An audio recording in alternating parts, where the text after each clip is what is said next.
Awesome. All right. So where we're picking up today is where we left off, which is always a good place to pick it up. And we're going to be at the very bottom of page 67. And what's really exciting is we're getting into fears. Now, I know you intrepid big book adventurers could not relate to having fears, but a little scaredy cat like me, I got some. So we'll figure out how to deal with mine because I know you guys don't relate. So bottom of page 67.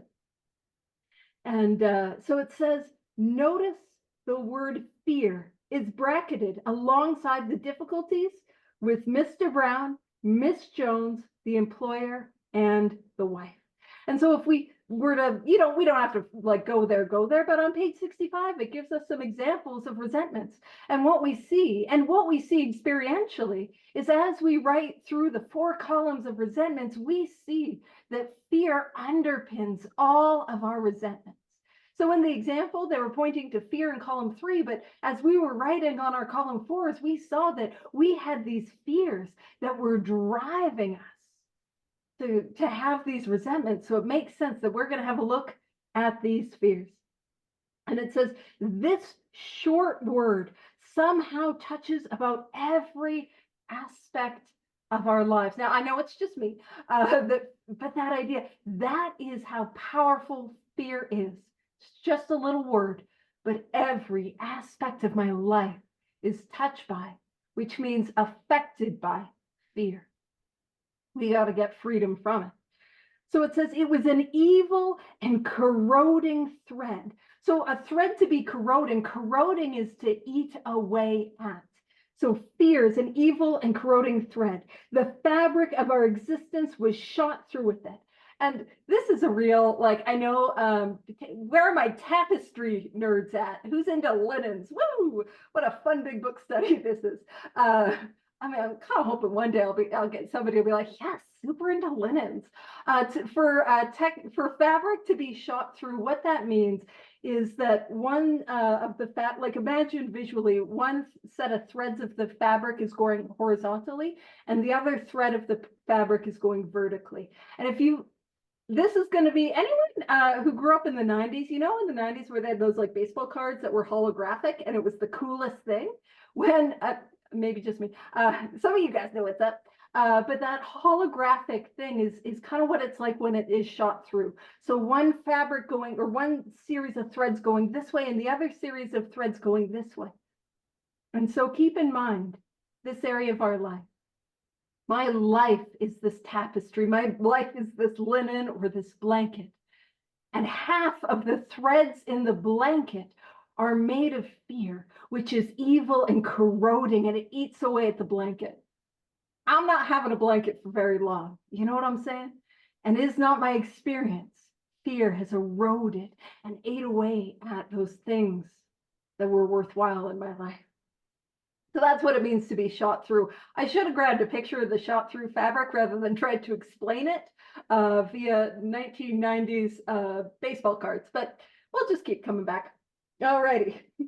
So it says, it set in motion trains of circumstances which brought us misfortune we felt we didn't deserve. Is that not like, oh, when I talk about the book meeting us where we're at, it's like, I did not deserve the consequences of my actions. How rude. And what I love is it talks about trains of circumstances. And some of you guys are very aware that I got a real visual sort of brain. And so I very literally imagine a train, like a little choo-choo train. And what makes trains so dangerous isn't, because they're on a track. So you're not gonna, they're not gonna take a sudden left turn and, go off the track. What makes trains so dangerous is once they get in motion, they are incredibly difficult to stop. And has that not been my experience with fear? When fear gets moving in my life, it sets these things going that I cannot stop. It says, but did not we ourselves set the ball rolling? And what I love about that book, meeting me where I'm at, I don't deserve this train that is, like just rammed right into me. I don't deserve this. But again, meeting me where I'm at, did I not set the ball rolling? And we're going to have a deeper level as we go through how we're going to do fears. We're going to get a deeper level at how we set the ball rolling with our fears, which again, is rude. Why is this inventory always looking at like my mistakes? It's almost like it's my inventory or something. And it says sometimes we think fear ought to be classed with stealing. It seems to cause more trouble. And so we can look at like, what has fear stolen from me? You know, has fear stolen from me dreams, hopes, relationships, opportunities? Has fear stolen from me peace of mind, emotional security, that sort of stuff? You know, it's a great thief, a thief of joy, as it were. And so now what we're going to do is we're going to get into the columns. And what we're going to do, I'm just going to do, it's not even going to be a review, but I'm just going to share with you what the columns are going to look like. I'm going to share this image a whole bunch of times as we go through this study today. But this is very literally how we're going to set up the piece of paper, the physical page that we're writing on. And y'all might be like, hey, that looks familiar. That one line horizontally across the page and 2 lines up. Goodness, isn't that how you wanted me to set up the page for my resentments? Why, yes. And you remember when we were talking about kicking off step 4 and what do we got to do? We got to draw some lines. Of course, we made the joke, wasn't afraid of doing lines before, can't do too many lines. So the truth is, if we got some extra lines, perfect. We can throw our fears right in there. And so and this is just a really good way of setting up the piece of paper for my fear columns. And of course, I've spoiled it a little as to what those columns are going to look like. But we'll talk about that here in just a second. So again, each and every piece of paper, 1 line horizontally across the page, 2 lines up, and that makes columns 1, columns 2, columns 3 at the top, and a big old column 4 right at the bottom. I wonder which one might be the most important. It's 4. It's 4. I wasn't even going to let that linger. It's 4. And so it's also important to know what we're talking about as we get into fears. We're not talking so much about snakes and spiders. You know what I mean? We're not really. I mean, we can, and I have helped some sponsees inventory spiders, but that's not really what we're talking about. What we're talking about is what's known as self-centered fear. And in self-centered fear, what we're looking at is that fear that I'm not going to get what I want, or that fear that I'm going to lose something that I have. Does that kind of sound familiar? Also, if you're wondering, what's the common denominator in that? It's me. I'm the common denominator, and that's why it's self-centered fear. So these fears that are centered upon myself. And you know, we're gonna have a look at them. So that first full paragraph on page 68, we reviewed our fears thoroughly. We put them on paper, even though we had no resentment in connection with them. So you can make a little note if you're writing in your book, and why wouldn't you? It's really fun. Some of you are of the generation where you're told very specifically, do not write in your book. You know, like when you're growing up, it's don't write in it. We got to be a little rebellious. Let's write in our book. Ooh, don't tell me what to do. Yeah. I don't know. But let's make a little note if you're writing in your book, column 1. And so column 1 is simply what the fear is. We're just going to name the fear. And it says we put them on paper even though we had no resentment in connection with them. So when I've worked with people, sometimes people have been a little like, oh, but I don't resent this fear. And I think that's what it's talking about. I don't have to have a resentment towards the fear to write it down. What I need to do is just have the fear. And so where do I get these fears from for column 1? Well, the most simple place and the easiest place is to get them first and foremost from my resentments column 4. And what I recommend, so this is just me trying to help your paperwork go a lot easier, is I recommend getting a loose sheet of paper. Maybe if you've got like a bill envelope, you know, you don't have to use it, because how I do inventory, we use a lot of paper, and I know it's not the most tree friendly. So if you're wanting a tree friendly sort of alternative, just grab a scrap piece of paper. And as you go through your resentments, once you're done all your resentments, just write down a list of all the fears that you see. so that you're not going to duplicate them in column 1. Or just rip out a piece of paper if you're like, man, I don't like trees. But if you don't like trees, we could have inventoried that in resentments. Column 1, trees. And so those fears we're going to put in. And we can also look up, just like we had a step 4 resentment prompt, we can also look up a step 4 fear prompt. And it'll come up with a list of things that fears that we might have. And so I'm just going to share the screen again and show the exact same picture, nothing new. And so what it'll look like is on column 1, and keep in mind, we want to do one column at a time, one column at a time. So what I want to do in column 1 is I want to write a fear. So I'm going to write rejection, and I'm going to flip the page. And then I'm going to write abandonment, and I'm going to flip the page. And then I'm going to write a fear of intimacy, and I'm going to flip the page. And then I'm going to write a fear of sex, and then I'm going to flip the page. I didn't know those were different. And then I'm going to write a fear of success, and I'm going to flip the page. And I'm going to write a fear of failure, flip the page.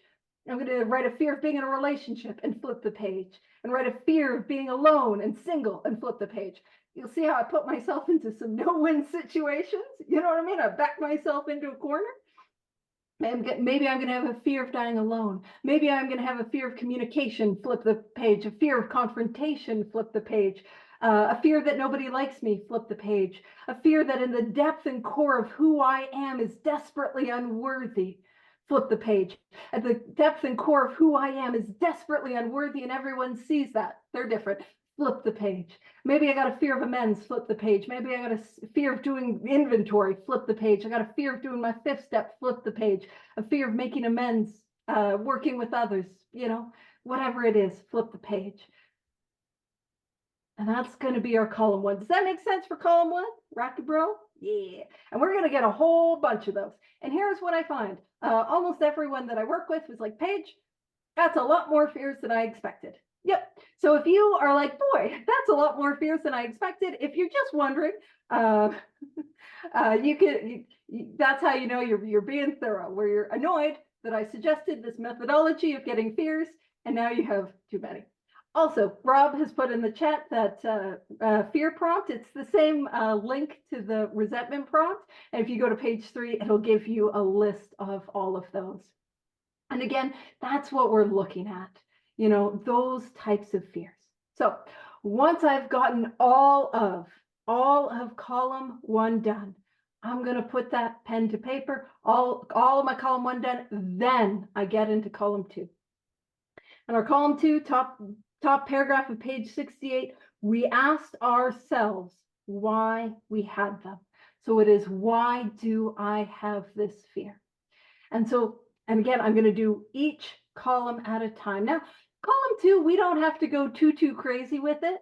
And what I found experientially is as I write on my second column, what it does is, annoyingly, illuminate more fears that I might have. So if you're like, boy, I am not annoyed by the number of fears I have, don't you worry, you get into column 2 and you will surely be annoyed.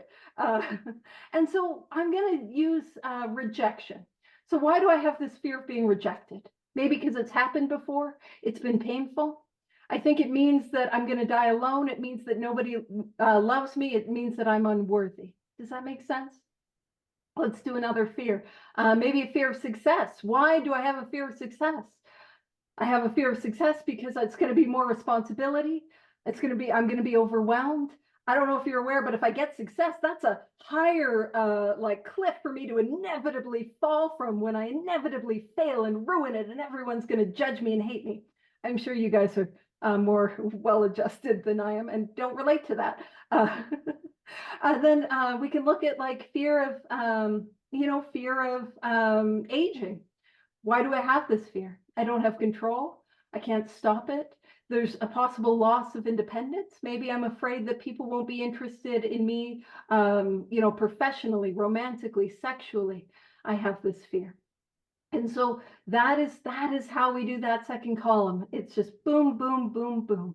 And we can see that if I didn't already have these fears, I could add them to column 1. So this fear of failure, this fear, I didn't do that in order. That's the good old ADHD that I don't have. But the fear of emotional pain, fear that nobody likes me, fear of judgment, fear of criticism, and then fear of failure. fear of being overwhelmed, fear of not having control, not having power, fear of not being respected, fear of not being desired romantically, fear of not being desired sexually. So we see how that illuminates more fears that we can find. So does that make sense for column 2? Rock and roll. Now that it all makes sense, I'm going to throw something at everybody that's going to be slightly confusing, because why wouldn't I? I've written inventory like a lot of different ways. And a couple years ago, I had this situation where I just had fear that was on me. You know what I mean? You know what I mean when it's just on you, and I just couldn't shake it. And my sponsor at the time, this is kind of a funny story, because my sponsor at the time, she was like, why don't you do a because fear inventory? And I was jazzed. I'm like, yes, I'm pretty sure I heard Mark Houston do something like that. I'm excited. And then after, when I brought the inventory to her, she's like, I didn't tell you to do that. And I'm like, I'm pretty sure you did, because I don't recall being that excited about any of your other suggestions. I didn't tell her that. I just thought that. Anywho. And so the thrust of the because inventory was really going through why I had this fear. And so what I would do is I would take this fear and I would say, like, I'm afraid. I just was working with the sponsee the other day, and I was kind of going through that old inventory. One of the fears was, I'm afraid that I'm a bad sponsor. Why do I have this fear? Well, I have the sponsee who's struggling and isn't getting well. And why do I have that fear? So because I'm trying to fix, save, manage, and control, because I'm playing God, because I don't feel like who I am is enough, because I'm separate from God. And what I would find is I would go through because of all the wonderful things she does. Sorry, that was the ADHD. Was that? No, I was like, I don't even know where that comes from. Wizard of Oz, I got there. But as I went through that inventory process, and if you feel called to try some inventory that way, do it, have fun. And if, by the way, if I'm showing you how to do fear inventory and you're like, that's not how my sponsor told me, that's cool. That's cool. Like, do it. Listen to your sponsor. Don't listen to me. Although it's fun over here. Come join me. We'll do it wrong. Whee! Yes, the cowardly lion. Oh, cowardly lion is a perfect metaphor for the fear inventory. because of self-will. And what I found is, as I would go through that inventory process, I would see time and time again how my root was I was not relying on God. And that was just my experience. I encourage you to have your own. But for column 2, for how we're going to do our inventory today, we just got to look at some of those reasons. It's happened before. It's been painful. It means nobody will love me, so on and so forth. And so it says, when it's going back to top of 68, wasn't it because self-reliance failed us? And you can make a little note. That is going to be our column 3. We're going to look at how has self-reliance failed us. And what is self-reliance? Self-reliance is me relying on me. You know, in step 3, when we're talking about self-propulsion, that. How has self-reliance failed me? So it says self-reliance was good as far as it went, but it didn't go far enough. And is that not my experience? That me trying to rely on me to propel myself forward, it wasn't enough. Some of us once had great self-confidence. I don't relate to that. I've never been her, don't know her. But some of us once had great self-confidence, but it didn't fully solve the fear problem or any other. When it made us cocky, it was worse. So when I got filled with arrogance, that made the fear worse. And so that's what we're going to write on as we go into column 3. So we get all of our column 2s done. And once all of our column 2s are done, we get into column 3. And we're going to look at how has self-reliance failed me. And so this is conceptually a little bit difficult for a lot of people to sort of grasp. And so the best way to do it is with examples. But what we're looking at is, how has me relying on me made this fear worse? How has me relying on me caused this fear to actually happen in my life? And when we're working, especially if it's our first inventory, and we're newly sober, newly in recovery, we can look at our most selfish, self-centered, drug-addicted, alcoholic, self-fueled day and move forward. But it's also important to get current about how my current self-reliance is failing me in terms of this fear. So let's take a look at the fear of rejection, because I know nobody can relate to that. And I make the joke about that because it's like when we write resentments, it's mom, dad, the ex. When we write fears, it's rejection, abandonment. Like it's that. So when it comes to my fear of rejection, how has self-reliance failed me? Well, I don't know about you, but when I'm drinking and smoking crack, I am not the most sociable creature, and you don't want me around your baby shower. You know what I'm saying? And as a result, I'm less likely to be invited and more likely to be rejected. Also, you see, when I'm in self, I don't know about you, but I need you to like me. I need you to give me a sense of worth and value because I don't feel like who I am is enough. And so I seek from you. And as a result, that becomes draining and drains our relationships. See, I don't know about you, but when I'm in self-reliance, inventory is not a part of my life. So I don't catch my resentments. I don't see when I step on the toes of my fellows, and amends is not in my vocabulary. I don't make things right. So I hurt others with my defects of character that I'm completely blind to, and I don't repair the damage. As a result, I'm more likely to be rejected. Also, I'm somebody that will isolate. So I'll avoid relationships so I don't get rejected. I won't put myself out there. And as a result, my comfort zone shrinks around me and I become more and more afraid of rejection. I also am going to reject you first. I'm going to reject you before you reject me, and I will self-sabotage my relationships. I'll have walls and masks and I won't let you in. I'll go the other way. I'll trust too hard too quickly, dive all in. Red flags, who are those? You know what I mean? And I'll put my trust. And because I am an unhealed person, I find myself more comfortable with people who are also unhealed. You know what I mean? If I'm judging and gossiping and criticizing, those are the people I want to hang around with because I feel comfortable. But those are the people who are more likely to reject me. And I set myself up to be rejected. And I realize I don't need to keep the screen share up for that. Does that make sense for rejection? Rock and roll. You know what I love is when we're fears, we can have some audience participation. Anyone want to throw in some fears? And we'll come back and we'll do some fourth column with those. And I know it's a big ask because I know you guys are so brave and nobody has any fears. It's just me. But maybe one or two of you just might be able to go to awesome fear of amends. Heck yeah. All right. So column one, what that would look like is amends. Column two, why do I have a fear of amends? Well, I would have a fear of amends because I'm afraid I'm going to be rejected, right? I'm afraid it's not going to go well. I'm afraid, this is me, I'm afraid they're going to call the cops. It's not even for a crime, but I'm just going to assume I'm going to be arrested. You know what I mean? Because I just blow things out of the water and it's going to be painful. So how has self-reliance failed me? Well, in terms of making amends, I avoid making amends. And what that does is that makes the mountain of amends seem bigger and more prominent. And you see, I don't know about you, but I will also avoid taking the actions that help me to. Paul's put in the chat, I got all my fears. We're just going to be doing Paul's fear inventory, if you're wondering. It'll be a while. We'll be here a while. Which, by the way, if you're wondering, that's how I work with sponsees. So this is just listen, if you got some stuff, bring your stuff. We'll inventory it. It'll be a group project. It'll be great. Take it to your sponsor. See if he can get an A+. All right.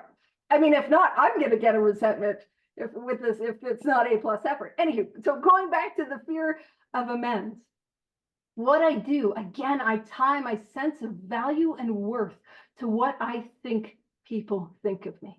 Do you know what I mean? My value and worth is in their hands. Wonderful. We're going to look at some of those. I tie my value and worth and I put it in their hands.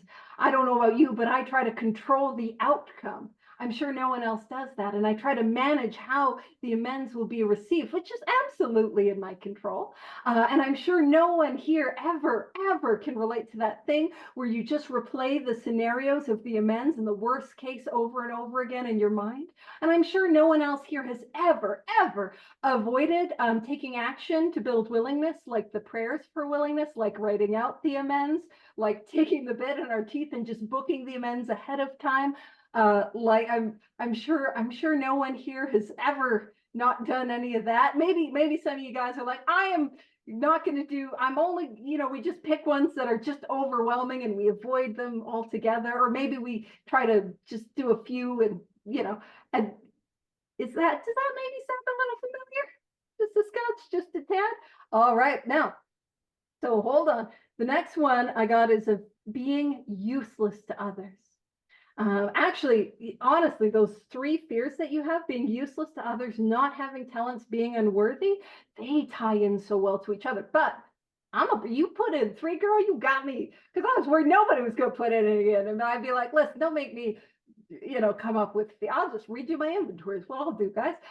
So I'm gonna do all three. We're gonna rock and roll with your fears. Also, we're gonna get into the fourth column, and I might need you guys to help me to remember. Nah, well, maybe we'll find out if I need help with memory. All right. What literally, what was the one that I said I was doing? Fear of being useless to others. Why do I have a fear of being useless to others? Maybe I feel that way. Maybe it feels like if I am useless to others, then I am useless and I don't have a sense of value and worth, and that prospect is entirely painful. Maybe I've felt that way most of my life. Does that make sense?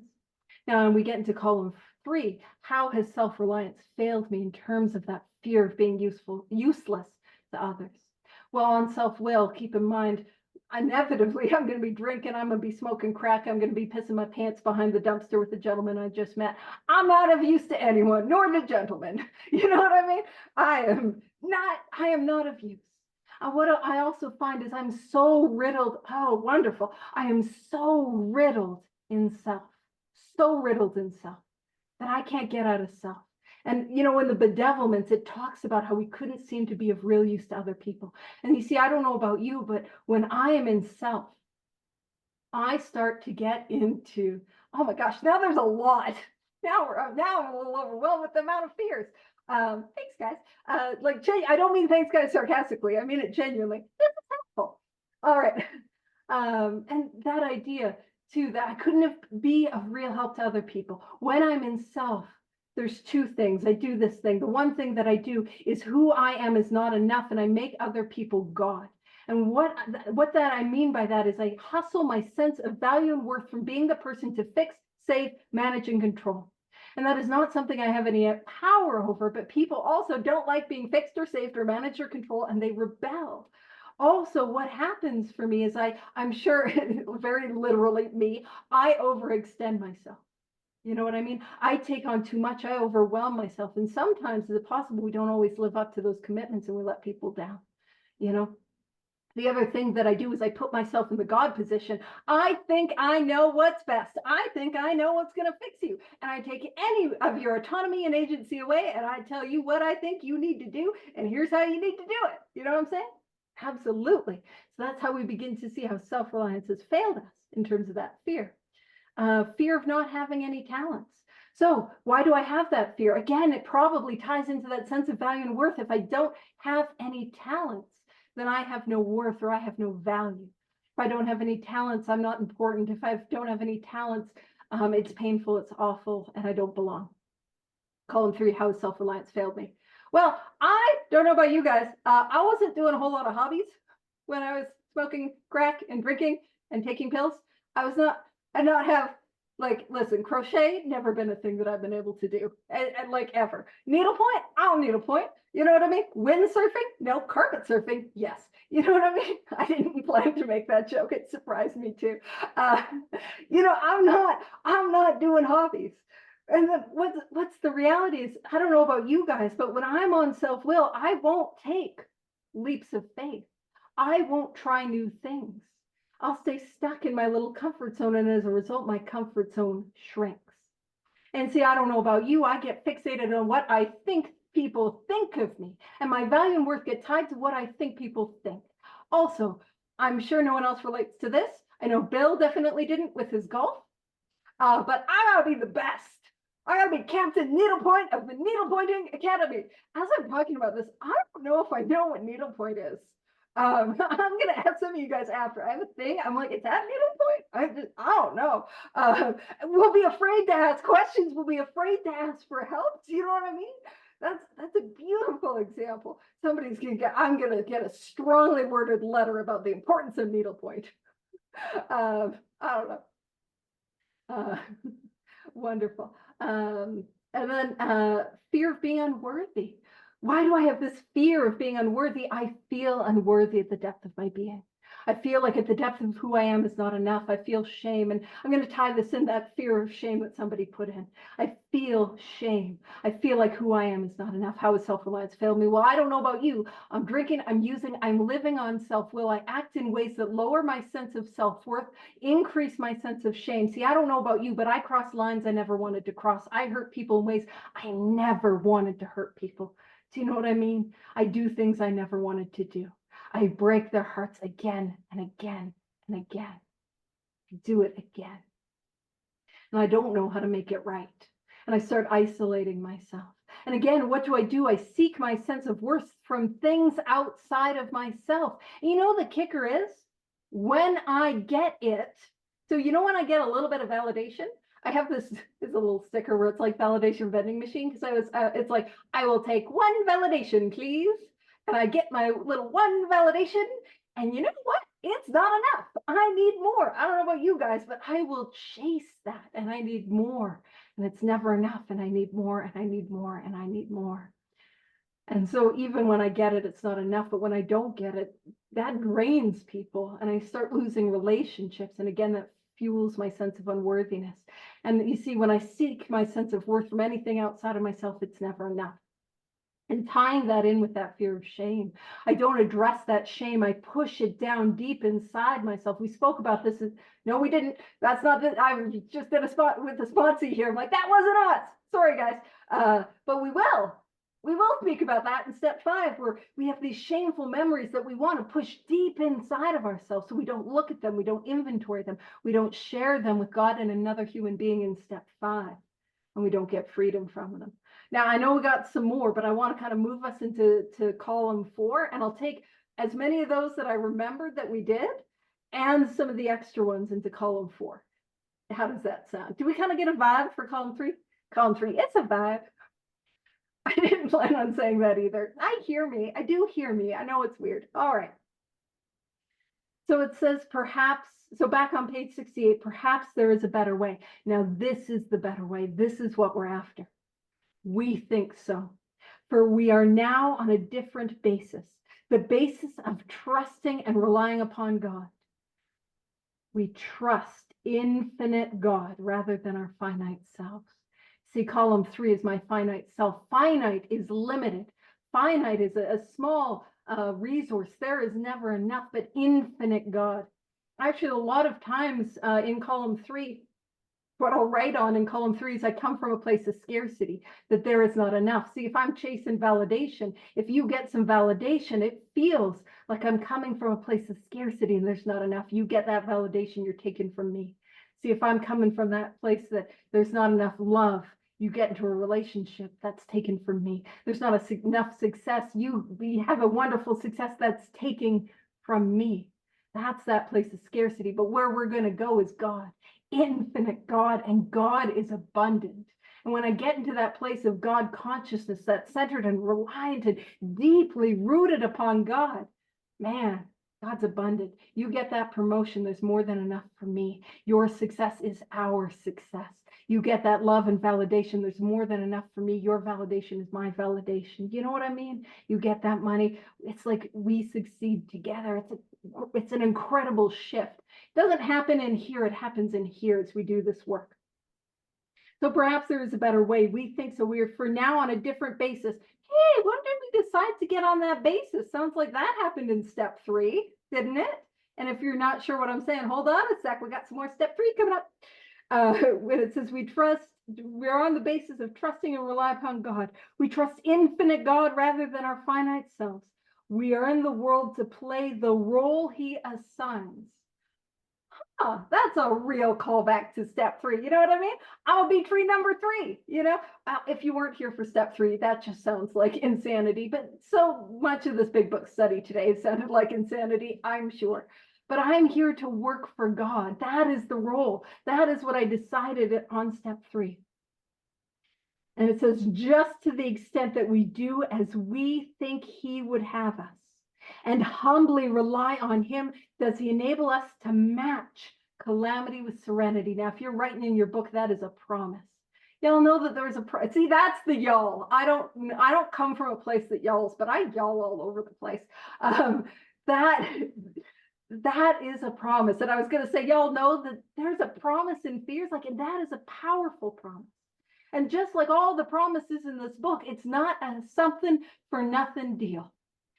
Just to the extent, to the level of trust that I'm willing to do as I think God would have me. I don't always know, but I do my best and humbly rely upon him. Does he enable me to match calamity with serenity? And what is calamity? We were talking back in Fitzmayo's experience at the end of We Agnostic. Calamity is the heavy pains of life, the loss, the death, the grief, the trauma, the tragedy. That is calamity. Now, keep in mind, I will take a regular Tuesday and make it calamitous. You know what I mean? It's a beautiful, lovely day, and I just thought my way into misery. But to the extent that I rely upon God, that calamity is matched with serenity. The level of pain and darkness and suffering and fear is matched with the serenity that is not my own. And when I really do mean that is not my own, it's not of me, it flows through me. Because any of those times in my life where I am not a serene human being by nature. I was born anxious. Like I came out of the womb a little restless, irritable, discontent. Serenity, girl, never met her. Well, I mean, now I have, but you know what I mean? Like that is not my natural state.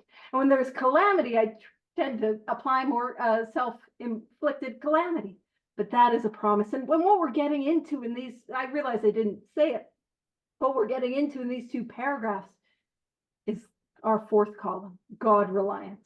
So we never apologize to anyone for depending upon our Creator. And that's what we're going to look at. How can God dependence, Creator dependence, overcome this fear? We can laugh at those who think spirituality the way of weakness. Paradoxically, it is the way of strength. And that paradox, and man, like what I've found is that some of the paradoxes in AA aren't or 12-step aren't necessarily paradoxes. Some of them it's just not accurate information about what 12-step actually is. But whenever I experience a paradox, I describe them as seemingly contradictory. They are only paradoxes when I'm trying to approach them intellectually. But when I approach them experientially, through the actions of the work, it makes sense. What I mean by that is when I am actively living this God-centered life, actively doing this inventory, calamity is matched with serenity. It might seem that you can't have those two things living together, and yet there they are. That's what I mean. So it says the verdict of the ages is that faith means courage. And I was talking about this a couple studies ago, where you ever hear that faith and fear can't live in that same house? Well, I don't know for me if that's true, because I can't have courage if I'm not afraid. You know what I mean? It doesn't take courage for me to do something that I'm not afraid to do. And what I've come to find is to have faith, I almost have to have a little bit of fear. Now, most of the time I get to live my life with some blind trust in God. And I don't have to live with faith. I got to live with trust. But what I've come to find is that serenity and self-centeredness cannot live in the same house. Anywho, so the verdict of the ages is that faith means God. Faith means courage. All men have faith, have courage. And what allows me to show up and take those leaps of faith, that power of God, high power, creator, spirit of the universe that flows through me, that is not me. I can't do it. I couldn't do it. They trust their God. We never apologize for God, and I love this. Instead, we let him demonstrate through us what he can do. You know, there's that saying, if God could give me more than I could handle, I wouldn't need God. I desperately need God. Desperately. And some of you guys are like, yeah, girl, we know, we can see it. Girl, you need God. It's bad. But we let him demonstrate through us what he can do. So whenever I'm up against fear, you know when you have to communicate, ew, gross, I'd rather die. You know what I mean? I'm sure I'm the only one. I don't have to communicate. I just got to get Paige out of the way and let God flow through me. You know what I'm saying? That's what I'm trying to do. Demonstrate the power of God. Get me out of the way. Let God flow through me. We ask. And anytime in this book it says we ask, that is a prayer. So we ask him to remove our fear and direct our attention to what he would have us be. At once we commence to outgrow fear. That is our fear prayer. And what we're going to do, I'm just going to screen share again. What we're going to do, just like we did in resentments, we're going to say that prayer before we get into column 4. And when we do column 4, we're going to do all of column 4 all at once. And so what I'm going to do is I'm just going to use the example of rejection because I still remember that I did that one.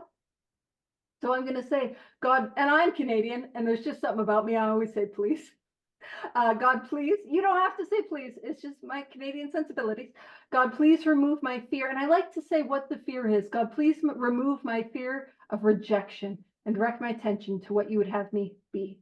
And what I do is I then write on how can God reliance overcome this fear. Now there's going to be a lighter, more surface level and then the deeper level. And how I can write that lighter level is I can swap or switch everything that I wrote in column 3 and write how that happens. So fear of rejection, what did I write in column 3? I'm going to be pissing my pants drunk and you don't want me at your baby shower. Well, I'm going to be sober.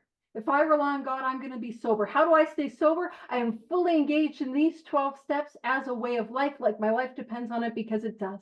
What happens is I'm going to be doing daily prayer, daily meditation, and as a result, that gives me a pause. So I'm less likely to act irrationally or impulsively or out of anger and cause people harm. And then I'm also going to have a daily inventory practice, the 10th step, the evening review. And I'm going to be having a look at these resentments, at these things that pop up. And when they pop up, I am going to make amends for them. And as a result, my relationship with others gets healthier. I practice healthier communication. Also, you know what's really helpful for your fear of rejection, making amends? It just really helps, you know? It gives me a lot of practice of communicating and letting go of the results. So I'm going to make a heck ton of my amends, all my amends. Turns out I had a heck ton, which is a very formal unit of measurement. What I'm also going to do is my relationships become about what I can give, because what I'm doing is I'm seeking my relationship with God and deepening my relationship with God. So I get my sense of value and worth and esteem from God. And what I'm doing is I'm channeling that to others around me. And as a result, I'm more likely to be, and when I say attractive, people are more likely to want to be around me. I'm also less likely to judge and criticize and condemn and gossip. I'm more likely to lift other people up, support others, pump their tires is what I call it. And as a result, as I grow healthier, as the result of these 12 steps, I'm more likely to attract healthier people. That saying, water finds its level. And as a result, I'm less likely to be rejected. But here's the deeper level. The deeper level is even if I am rejected, if I rely on God, I will be okay. And I will use that experience to help others. Now I gotta try to remember some of the ones that we just did. Listen, when I work with sponsees, I'm like, oh God, you got to write that down because I'm not going to remember. Fear of amends.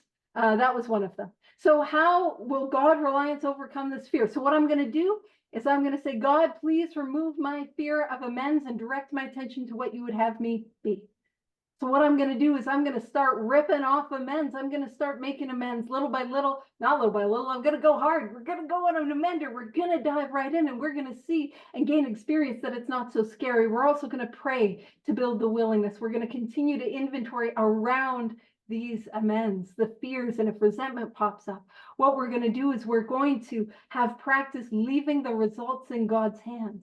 We're going to use prayer to help us leave the results in God's hands. We're going to do prayer, meditation. We're going to write out our amends. We're going to go over them with our sponsor. We're going to book them first. We're going to do these things that help us build willingness.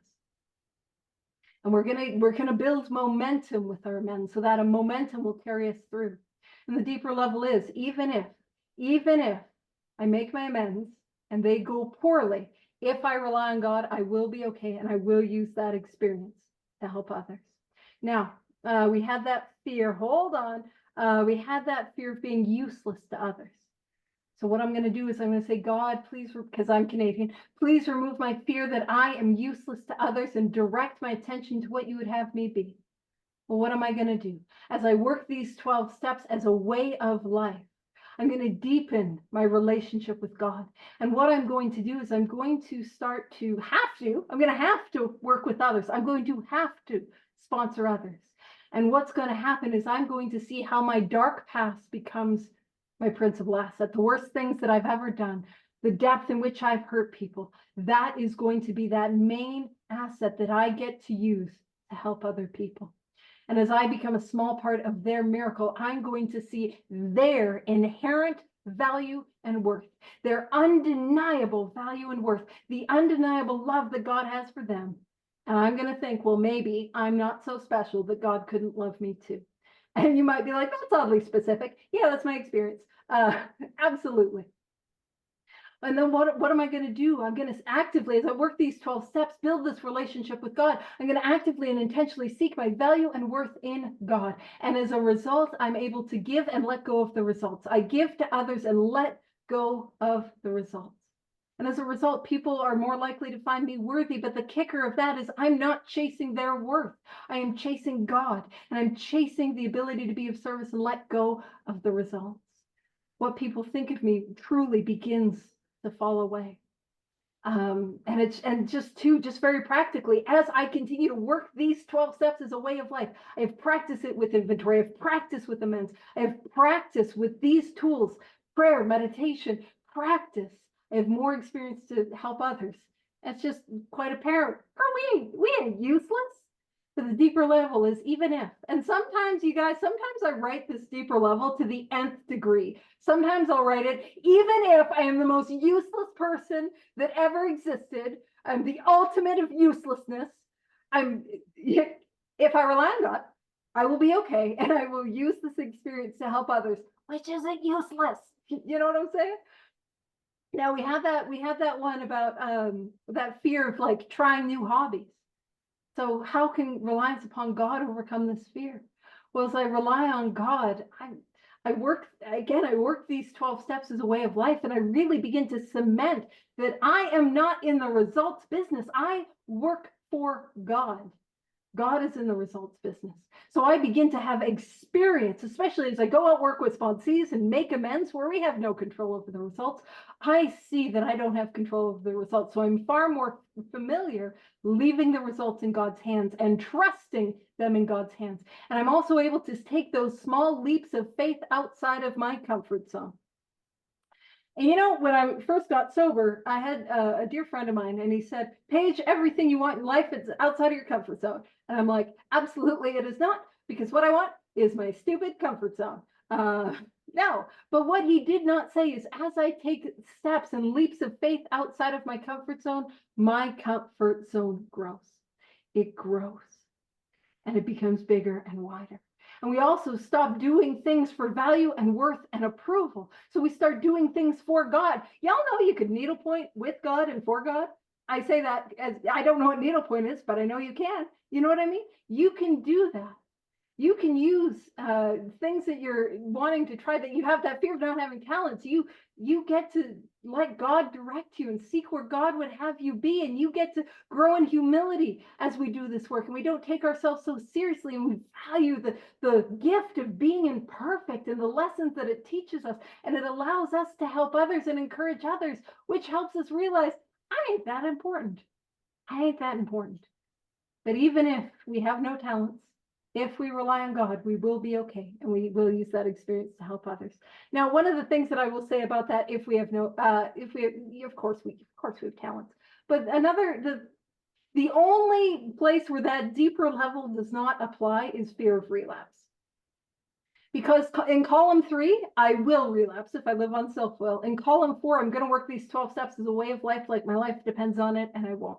Now, I want to make sure I get some of the other fears before we wrap up. At least one of the other fears. Hold on, where was, that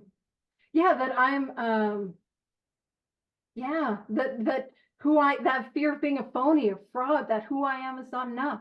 So why do I have that fear? I have that fear because I'm afraid I'm going to be rejected. I'm afraid I'm going to be judged. I feel like that's true. I feel like a phony. How has self-reliance failed me? I don't know about you, but I'll wear walls. I'll wear masks. I'll have walls. I'll keep people out. I'll project. Project that I project I'm all that in a bag of chips. I saw that I was going to say that. And I'm like, that's weird. They're ketchup chips because I'm Canadian. I don't know. What I will do is I won't make amends. I won't do a 5th step. And so I'll feel more isolated and more less than. I won't sponsor others, and I won't see how truly and deeply and profoundly connected we all are, and that we all got the same defects. Heck, spoilers, we all got the same deep, dark secrets. I know, even that one. Yeah. I'm trying to be like, yes, yours. You're not alone. No, you're not. We on self-will, we grow, and I describe it as contorting myself. I tried to pretend to be somebody that I'm not, to fit in this little box that I don't belong in, so that people will think well of me.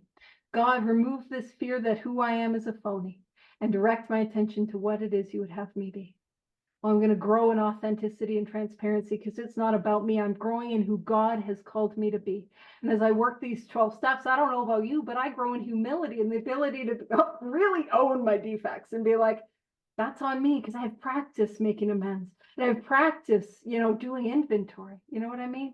And the more that I do inventory, the more that I share that inventory with others, and the more that I see that my experience is not alone, and the more that I work and sponsor others, and I see that who I am is not alone. And I no longer focus on what I can get from you, but what I can give to you from God, which changes my orientation and how I show up to others. But even if I'm the biggest phony that ever lived, and who I am is not enough, and everyone sees it and judges me and hates me, and I'm going to die alone, if I rely on God, I will be okay. And I will use that experience to help others. I'm sure I didn't know. I'm sure I didn't over dramatize that at all. No. It's we have some time, so I'm going to go fear of shame and fear of being unworthy. And I know I'm grouping them together. You can do them separately, but I've been grouping them for the sake of time. So God, please remove my fear of shame. And just for me, fear of shame and unworthiness tie in so closely. I don't know about you guys. But God, please remove my fear of shame, or please remove the fear that at the depth of who I am is unworthy. And direct my attention to what it is that you would have me be. Well, as I rely on God, I'm going to work these 12 steps as a way of life, like my life depends on it. As I work these 12 steps as a way of life, like my life depends on it, what I'm going to do is I'm going to start to look at those things that have been causing me shame. I'm going to see what they are, and I'm going to get an accurate lens. I'm also going to share that stuff in step 5. And I know that might be like, girl, what? But I'm going to realize that who I am is not alone. I'm going to take that stuff to my 6 and 7, and I'm going to see that God desperately wants a relationship with me, not in spite of those things, but we're going to see in step 7, because of those things, God wants me and uses me. And I'm going to go out and I'm going to make amends for the things that cause me that shame, and those things that cause a sense of unworthiness. And I'm going to do my best to clean up the past. And I won't be perfect at doing that either. And as a result, some of that shame is going to fall. Some of that feeling of unworthiness is going to fall. And what I'm going to do is I'm going to sit down with another drunk. I'm going to sit down with many other drunks, and I'm going to take them through these 12 steps. And I'm going to help them have a look at their shame. And I'm going to see how these 12 steps that have helped me can help them. And I'm going to learn that I'm not alone in my shame. I'm really going to learn that. But deeper than that, I'm going to see how useful the shame and feeling of uselessness is to helping others. Truly, page 124, my dark past is my principal asset. Truly, my sponsees, they don't care about the things I do. Oh, wonderful. Sorry, 80, things are happening. My sponsees do not care about the things I do well. They don't want to list a resume of my successes. They want to hear about how I suck. Yeah, that's kind of the only, maybe we should have a look at that, but that's what they want to hear about, how I suck and how, that's a little much, but how I have felt the way that they've felt and how I've gone through what they've gone through and how I've gotten freedom from it. You know what I mean? Good morning. And then what happens is I begin to see their inherent value and worth. And I think that might be available for me. Again, my relationships become about what I can give. And as I seek from God, you see, when I seek from people, it's not enough. When I seek from success, it's not enough. When I seek from God, it is enough. It is a sustainable, abundant. No worries, so glad you're here. It is abundant. And you know what happens is I then don't need to be perfect. I can grow in humility and transparency, and I can grow in who God would have me be. You know that deep, dark secret you said you'd never tell anyone? Next week, you're sharing it at the podium. You know what I mean? That's what happens. But even if I have shame, or even if I am the most unworthy person there ever was, if I rely on God, it will be okay. I will use that experience to help others. And that is at the hour. So why don't we wrap it up there? And we'll pick up next week with our last part of step 4. So thanks for letting me do this. And thanks for participating. It's way more fun. All right.